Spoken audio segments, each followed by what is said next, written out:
So, you know Oltura? Well, I mean, yes, but no, I mean Dragon Form.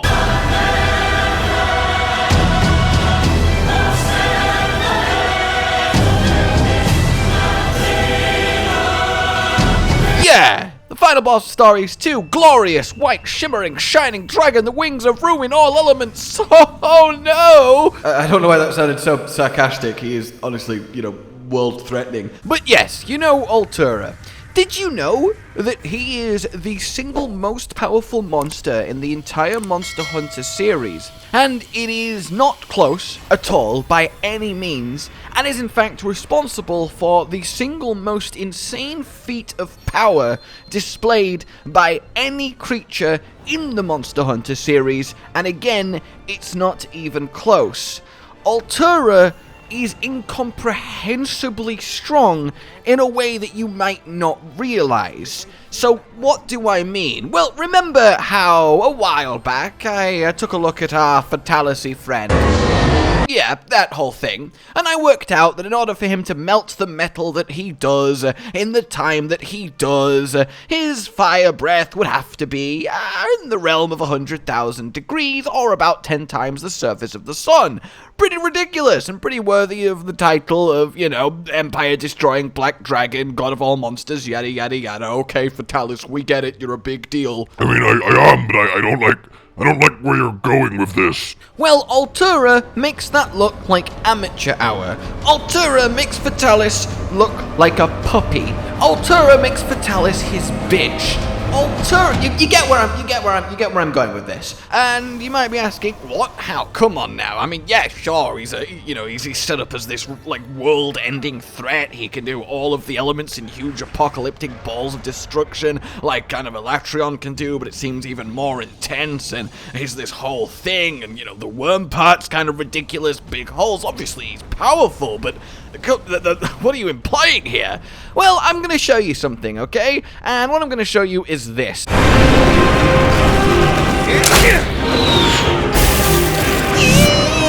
Nope. Now you might be like, well, okay, it's a simple, tiny moment, but you don't understand the implications of this throwaway, oh, wouldn't it be cool if Kyle tried to shoot him and then the arrow got, disintegrated? Oh, doesn't that make Oltura threatening? I mean, it does, but I don't think in a way that anyone quite actually realizes. All Kyle's response is, what? And, well, Kyle's an idiot. Why are we still here? I mean, I don't mind Kyle, but he has no idea how close to ultimate doom, death, and destruction he is. So let's stop beating around the Oltura and get to business here. So what's actually happened, what is literally, mechanically going on here is Oltura has an arrow fired at him. That arrow gets to about, a couple meters away from his body. And it might actually be further. It's kind of hard to tell because we just see Oltura's energy, not him himself. But in any case, let's conservatively say a couple of meters. At which point, that arrow in about 1 second, look, it's instantly vaporizes, disintegrates, atomizes, turns to dust, however you want to describe it, but basically what has occurred here is every single atomic bond in the wood and metal and the materials that make it up has been ripped apart, shredded, and cast to the wind. And the implication of that, the energy required to shred something so completely, so instantly, at such a atomic level is actually nutty cuckoo banana insane ridiculous. But how nutty cuckoo banana insane ridiculous? Also, nutty cuckoo banana sounds like a fantastic dessert name. So I'll tell you. Fortunately, this one was fairly easier for me to work out, or at least kind of. So there's actually been an official study done on how much power, energy, joules it would take to vaporize an entire person instantly. It's a fun little paper themed around, okay, so you're a mad scientist and you want to vaporize your enemies. How do you completely atomize a person that would dare oppose you? And And to do that, you have to get through, well, a lot of blood, a lot of water, a lot of bone, a lot of flesh, you know, materials that are, well, generally speaking, hard to instantly atomize. But then again, it's hard to instantly atomize anything. In any case, according to the study that was done, and if this study turns out to be wrong, which from all accounts it's not, but if it turns out to be, then, you know, that's why this video is wrong. It's the study's fault, not. But in any case, this study, I mean, well, look, it takes more energy to vaporize a person than it does to get just a kilogram of material to outside of Earth's orbit, to get past escape velocity. To break just one oxygen bond, you have to have the same amount of energy that a 2-ton car hurtling at 70 miles an hour down the highway has. You really need to understand how actually kind of ridiculous feats like this are. So let's cut to the chase then. To vaporize an entire person, you need 3 gigajoules of energy.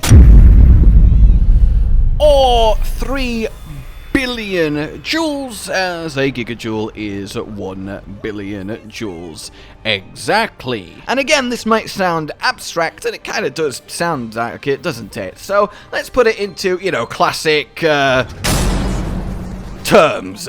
A gigajoule of energy is in the realm of around 0.22 tons of TNT. So the 3 gigajoules here would be approaching the 0.7-ish mark, which, to look at a half ton of TNT explosion,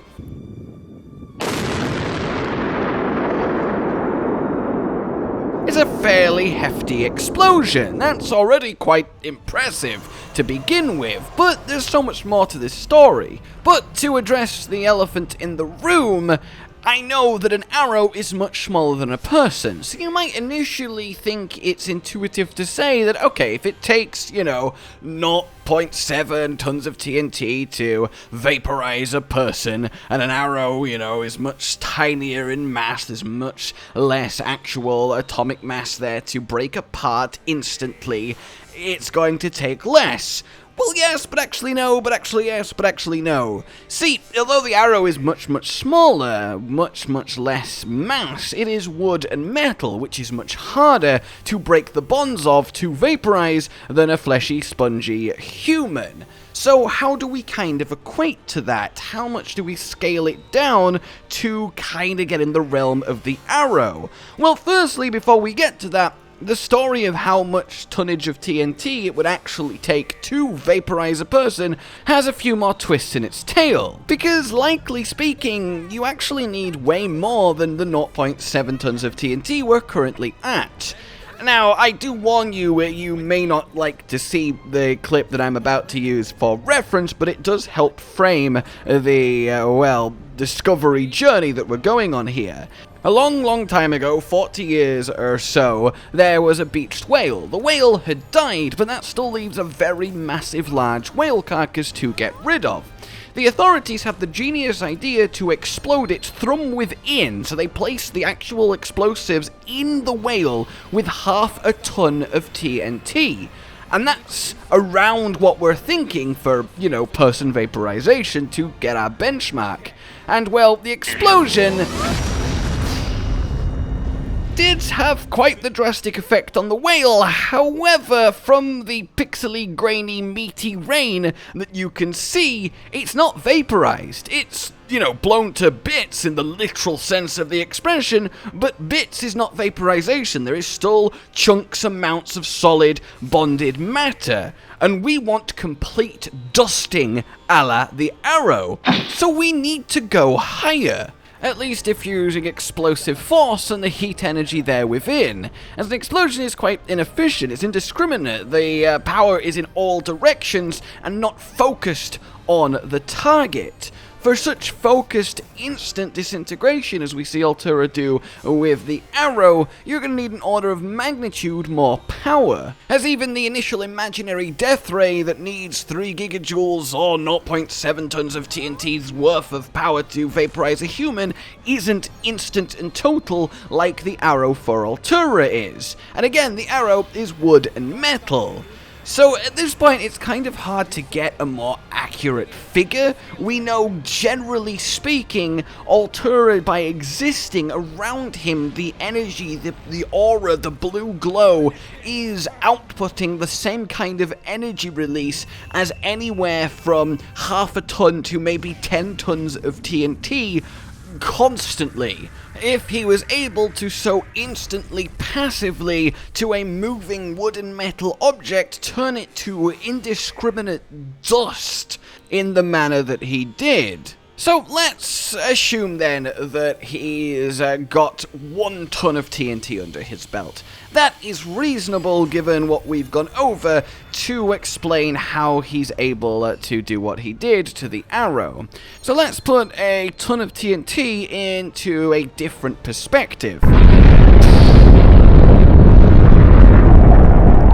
nuke. Now, don't get me wrong, a ton of TNT is less than a nuclear payload. However, the small side of the nuclear spectrum is around 10 tons of TNT. So, we could say that Oltura's energy barrier field is about 1/10 of an atomic bomb constantly swirling around him.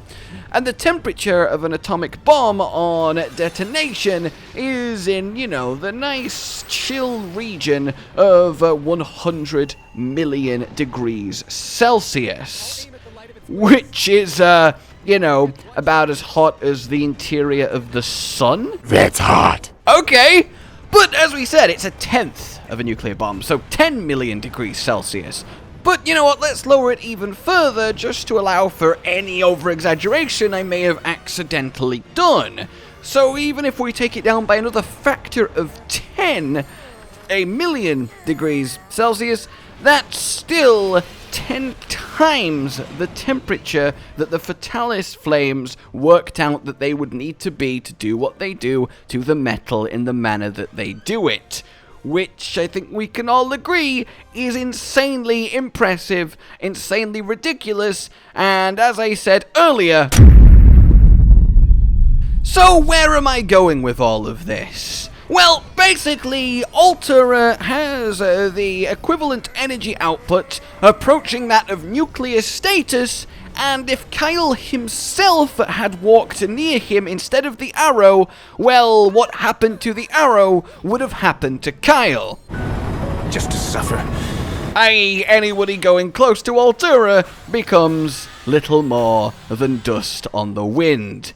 And I have to say, passively disintegrating any hunter that gets within a couple of meters of you pretty much makes him the strongest monster in the entire series. Basically, boys and girls, ladies and gentlemen, don't underestimate atomization. Thank you for coming to my TED Talk. I will also completely admit that it's entirely possible he only has this initial energy output when he first transforms into dragon form from tentacle form, as it does happen immediately after he transforms, and transforming like that you would imagine would release an absolutely ton of energy, but even if that is the case, it's still him technically doing it, so there. Alright everybody, that is what I want to get across. So with Oltura, again, it's kind of quick and dirty maths, but the core is there. Basically, yeah, Oltura's energy output is ludicrous, and no matter how you slice it, is, well, much, much more than Fatalis. Let me know if you'd like more of these what if monsters were real, how crazy would they be type videos, because there really is a lot of fun ones. Like if you enjoyed it, subscribe for more, please consider supporting the future of the channel on Patreon down below, and until we meet again, goodbye. Josh, Cotton, and Hollow with the videos, dropping the humor like a hammer on your tippy toes, bringing entertainment on a daily arrangement to take our insanity and turn it into entertainment. Yes, I said entertainment twice, to reiterate that it is nice to look into your faces on a mostly daily basis when you let us in your homes to make the whole world a stage. Goodbye.